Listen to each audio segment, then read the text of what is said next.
আসসালামু আলাইকুম রহমতুল্লাহ। আমি দি আইটিআইডের 443 ব্যাচের একজন নিয়মিত স্টুডেন্ট।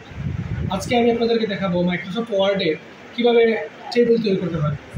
তো ফার্স্ট অফ অল আমি চলে যাচ্ছি মাইক্রোসফট ওয়ার্ডে, একটা ব্ল্যাঙ্ক ডকুমেন্টে চলে গেলাম। তো আমরা যদি একটু উপরে খেয়াল করি, এখানে ফাইল আছে, হোম আছে, ইনসার্ট আছে। আমরা চলে যাব ইনসার্টে। দেন হচ্ছে এখানে একটু খেয়াল করে দেখা যাবে টেবিল নামে একটা অপশান আছে। আমরা যদি এখানে ক্লিক করে দিই তাহলে এখানে দুইটা পদ্ধতি আমরা অবলম্বন করতে পারি। প্রথমত হচ্ছে এখানে যে বক্সগুলো দেওয়া আছে, এখানে কলাম এবং র আমরা যতটা দিতে চাচ্ছি সে আলোকে দিতে পারি। ফর এক্সাম্পল আমি এখান থেকে 1 2 3 4 5টা নিচ্ছি হচ্ছে র, আর নিচের দিকে 1 2 3 4টা নিলাম হচ্ছে কলাম।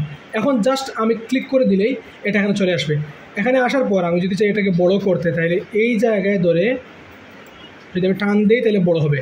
আর যদি পুরো এই টেবিলটাকে আমি চাই সিলেক্ট করতে, তাহলে আমি কন্ট্রোল এও চাপতে পারি কিবোর্ড থেকে। আদারওয়াইজ আমি এই যে উপরে একটা চারদিকে চিহ্ন আছে এটাতে ক্লিক করে দিলেই এটা পুরোটা সিলেক্ট হয়ে যাবে। That's it.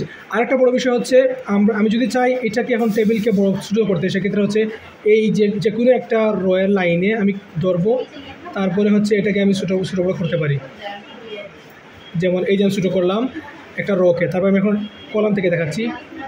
এই হচ্ছে বিষয়। এখন আমি আরেকটা পদ্ধতি দেখাবো। এটা আমি একটু কেটে দিচ্ছি, কন্ট্রোল নতুন একটা পেজ চলে যাচ্ছি। আমরা সেম পদ্ধতিতে এখানে যাব, ইনসার্টে যাব এবং টেবিলে ক্লিক করব। এখানে নিচে আরেকটা বিষয় আছে, এখানে তো কিছু জিনিস সিলেক্ট করা নির্দিষ্ট সংখ্যক, কিন্তু আমরা যদি ইনসার্ট টেবিলে যাই সেখানে আমি আমার প্রয়োজন অনুযায়ী আমি আমার দিতে পারবো, কাস্টমাইজ করতে পারবো। ফর এক্সাম্পল আমি 10টা দিচ্ছি হচ্ছে কলাম, 10টা দিচ্ছি হচ্ছে র। That's it. এখন আমার যা করতে হবে শুধু ওকেতে ক্লিক করে দিলেই চলে আসবে, বাদ বাকি তো আগের মতোই। That's it.